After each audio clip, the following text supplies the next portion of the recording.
আসসালামু আলাইকুম। আজকের টপিক হচ্ছে ট্রাস্ট মানি অ্যাপস থেকে অন্য ট্রাস্ট ব্যাংক অ্যাকাউন্টে কিভাবে টাকা ট্রান্সফার করব। কিউআর পেমেন্ট কোডের উপরে যে কালো দাগটা আছে এটা ধরে উপরে টান দিব, ফান্ড ট্রান্সফারে টাচ করব, দেন এরকম ইন্টারফেস আসবে, টিবিএল অ্যাকাউন্ট ট্রান্সফার, এখানে টাচ করব। ফরম অ্যাকাউন্ট কার্ড এখানে টাচ করব। তারপরে যেই অ্যাকাউন্ট থেকে আমি টাকাটা পাঠাবো ওই অ্যাকাউন্ট সিলেক্ট করব। দেন যেই অ্যাকাউন্টে পাঠাবো ওই অ্যাকাউন্টটা সিলেক্ট করব, সিলেক্ট বেনিফিশিয়ারি এটা। দেন আমার অ্যামাউন্ট আমি বসিয়ে নেব।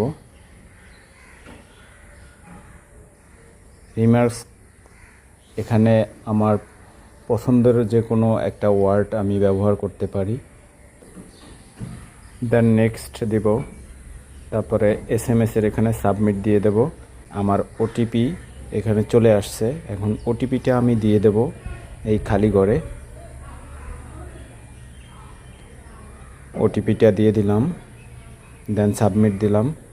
দেখেন আমার টাকা ট্রান্সফার হয়ে গেছে। ভিউ রিসিপ্ট, আমি চাইলে আমার রিসিপ্টটা দেখতে পারবো এবং ডাউনলোড করে রাখতে পারবো। আমি ডাউনলোডে ক্লিক করলাম। ধন্যবাদ।